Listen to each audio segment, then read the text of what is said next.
Anong oras kayo clean up? Ang karesibo po 8:35 eh. Patay na resibo. Nandyan kayo? Opo, nandiyan po kami sa loob. Hindi nyo naramdaman? Termat, oh. Attended vehicle. 1,000. Motorcycle. 500. Light vehicle. 2,000. Medium. 3,000. Heavy motor. Mga kababayan, gano'n na talaga ngayon yung labanan. Hindi na naawa tong mga enforcer na to sa mga truck driver na maliliit lang yung kinikita, tapos pinagmumulta pa ng malaking halaga. Grabe talaga. Ano na ba talaga nangyayari sa ating bansa? Sana mapigilan ito. Buti na lang nandito si Kong Busita na tumutulong lagi sa mga naapi sa kalsada. Papatuloy natin mga kababayan ko kung ano yung nangyayari nito. Sweldo mo sa isang araw? Hindi po kami arawan sir, per biyahe po. Pag wala pong biyahe, wala pong kita. O di wala kang kita ngayon. Wala po. Bro Jerry, punta tayo sa City Hall. Sama. Wait lang pa. Okay. Pasok kayo, sir. Thank you. Halika. Hi, good afternoon. Si Hepe. Yung chief ninyo, nandyan? Nasa field po ngayon. Nasa field. Sinong assistant niya kaya? Yung assistant? O kahit sa operation? Operations po sa Amboy. Kaya Amboy. Hindi, patingin kung sino yan. Ito, sino to? Di ba mukha? Isa po sa taga-ano po namin. Tao ninyo, no? Ito ba ang nagbigay sa'yo ng resibo? Hindi po. Yung isa po. May pangalan ba dito? Sino itong si MS and DR? Si Mark, kay Mark po.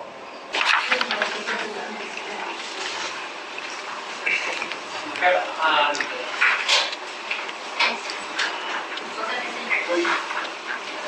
The provision of this ordinance shall cover the clearing of all public roads, including all sidewalks, streets, avenues, alleys, bridges, pedestrian lane, parks, and other public places within the territorial jurisdiction of the city of Imos.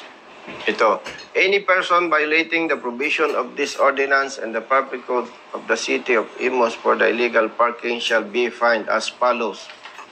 Attended vehicles, 1,000. Tapos nakaano po kasi dyan, sir, yung... Ay kapatid, unattended yan. Sir, actually, ganito po kasi yan. Pwedeng makapag-ano po. Sige. Kasi, sir, actually, kausap namin siya. Actually, hindi naman po namin siya tutuluyan dapat. Ang ano po kasi namin, together with the SIPMO, ang ginagawa po kasi namin sa operation na yan, kinaklap lang po, tapos titikitan lang po siya. Okay. Tsaka, tatagali po yung club. By the way, brother, public service, public interest. Naka-video tayo. Opo. Kasi wala naman tayong pag-uusapang personal. Para alam ng publiko, alam ng mga truck drivers, ano bang naging issue. Opo. Amenable ka, brother, na yung driver nasa truck. Okay, sige, tuloy mo. Tapos, ang inaano lang po namin, kinakausap po namin siya. Actually, sa totoo, Brad, alam mo yan, ang tagal natin nag-usap. Ayaw ka namin ganyan na. Kasi ang naging problema, yung license mo is huli ng LTO. Opo. O, sige. Tapos, sabi ng... So, ang dala mo, ticket. Ticket din O, po. sige, ngayon. Yung seat mo po, yung traffic namin, inaanuhan siya na i-issuean ka namin ng ticket. Okay. Ay, ang sabi niya sa amin, bahala kayo kasi kayo ang may batas niyan eh. Sabi niya. So, sinabihan ka pa para tawagan yung boss mo. Eh, ang sagot siya sa amin eh, yung boss ko kasi, parang presidente yan. Maraming tatawagan na galamay, yung galamay niya tatawag sa amin. Kumontra ka kung mali ako, ha? Go ahead, sir. Sa pagpapatupad ng batas, wala siyang karapatang magdikta. Kahit ba sabihin niya, yung boss niya, presidente o councilor o sino, wala sa usapin yun. Ang tama, may violation siya, tikitan. O sige, bakit nauwi sa clamping? Ayun nga po, kasi naka-illegally park. Ang ginagawa po namin, kasi hindi po kami nag-issue ng ticket. Dito po talaga yung issue ng ticket. Violation form lang po yung dadalhin po dito. Para Sige, tuloy mo. ano po, dito po titikita. Wala po kami dalang ticket. Ang nagtitikit lang Hindi wag manghuli. Kung wala kayong dalang ticket, paano yan? Lahat ng madaanan yung mali, ikaklam ninyo. Violation niya, traffic violation. Dapat pag may violation, ticket eh. So dahil wala kayong paniket, clean up ninyo. sir, yung ano po namin is part po ng road clearing kagaya. Clean up mo, Kasi naka-off. Oo, siyempre, para makipag-ariglo, ano pa ba? o, ilang araw na siyang naging obstruction lalo dahil clean up mo. So, malinaw, hindi po ninyo naiintindihan yung purpose ng ordinansa. Why? Ay clean up mo eh. Ay di mas malaki pang problema sa inyo. Lalo ninyong ginawang obstruction. Kailan ka nahuli? Kagabi? Alas 8. Alas 8 ng gabi. O di ang nangyari, pinalala mo yung obstruction, tapos may kurbada doon. Pag may na-aksidente, baka sisisihin pa natin siya. Samantalang kapatid, kung naiintindihan natin yung ordinansa, sabi dito, kapag attended, ang mumultahan niya, 1,000 pesos. Ang tama nito, sundin niyo yung pagpapatupad base sa idinidikta ng ordinansa.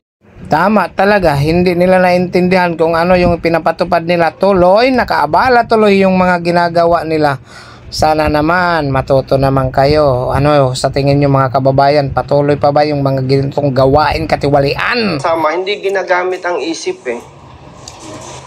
Napag-alaman ko, yung boss niya pala, nagdadialysis eh. May malubhang sakit eh. Ang request ko sa inyo mga kapatid, intindihin ninyo yung ordinansa. Baka hindi nyo alam. Pag hindi nag-settle ang driver, pwede kayong mag-report sa LTO. Alarmado siya. Ibig sabihin, sa ayaw at sa gusto niya, mapipilitan siyang mag-settle ng 1,000. Kasi kapatid, hindi naman kaya kita sinasabihan kinakagalitan kita. Nakakaawa yung mga motoristang nabibiktima eh. Ba't nyo kailangan kausapin ng boss niya? Para baka mag-o-offer? Akong sa taong bayan, yun ang iisipin. Tama talaga kung, yan talaga yung iisipin nila. Kasi offer na yun. Mahirap na. Di ba? Tanggapin na kung ano yung i-offer. Ano ba kayo?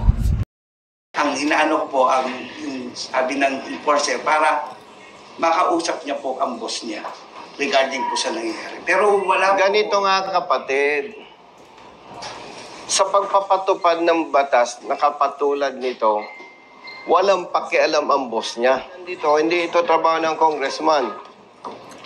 Nakakaawa lang yung katulad niya na base doon sa tawag niya, wala akong makitang tamang dahilan eh. Kung ako ang mayor, masasabon ko kayo. Kumbaga, mas malaki pa ang violation nung nag-clamp eh. Pati yung team leader eh. Sana, wag na ninyong gawin ito kapatid. Katulad niya, tigil sa hanap buhay, no work, no pay. So by the way, gentlemen and ladies, hindi ko kinu-question ang ordinansa. Ang questionable, kung paano nyo ipinapatupad. Pasensya, hindi... Sa akin, nakalagay po dyan na 5,000. Mali.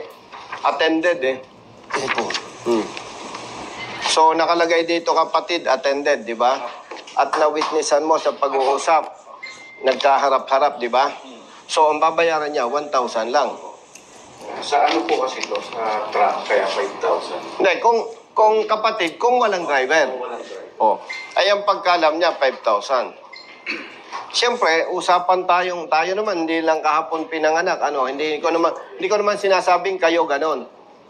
Pero sa sitwasyong ganon, 5,000, ang laki nun ah. Kung ito ay may diskarte, boss, pwede pag-usapan. Yes. Kung hindi rin naman po kasi matigas yung ulo ni sir, pinapaalis naman po din sila sir para hindi matuloy. Hanggat maaari naman po ayaw namin. Kapatid, Kapatid, excuse me, unang tanong, nandun ka ba?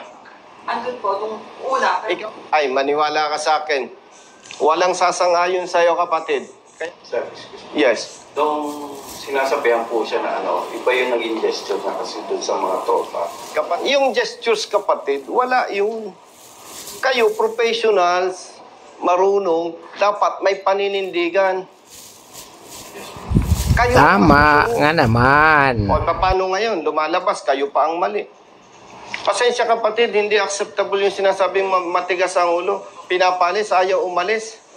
Base po sa nangyari, ano po yung, wala po ba siyang pagkamamali? Kapatid, hindi ko siya pinagtatanggol, may violation siya. May pananagutan siya base sa ordinansa 1,000. Ang questionable, bakit ninyo clean up ay nakaharap nyo? So again, tayo naman lahat nagkakamali eh. Yes, sir. No. Okay, thank you Yes, po. sir. Ako naman nagsasalita on behalf of the driver. Kasi makikita naman natin, mababa lang yung pinag-aralan niya, hindi niya kayang pagtanggol sarili niya. Walang personalan ito, pero kapatid, with respect to our chief, dahil wala siya, hopefully, maipatupad ito ng tama. Yes, sir. Kasi next time na magkamali kayo sa ngalan ng public service, magsasampa ako ng kaso kung sino ang dapat managot. At ang gagamitin kong backup Is the order. is the ordinance. Yes, sir. Thank you, sir. So please. So Brother Matt, bigyan mo ng 1,000 to. Binigay ko ba sa yung pera? 1,000 sa ticket. O, kumain ka. Dito na lang po. Sige. O, dagdag mo yan doon sa dapat mo. Salamat talaga kong sa kabutihan mo sa ating kababayan sa lahat ng mga inaapi. Sana ipagpatuloy mo ang ganitong gawain. God bless.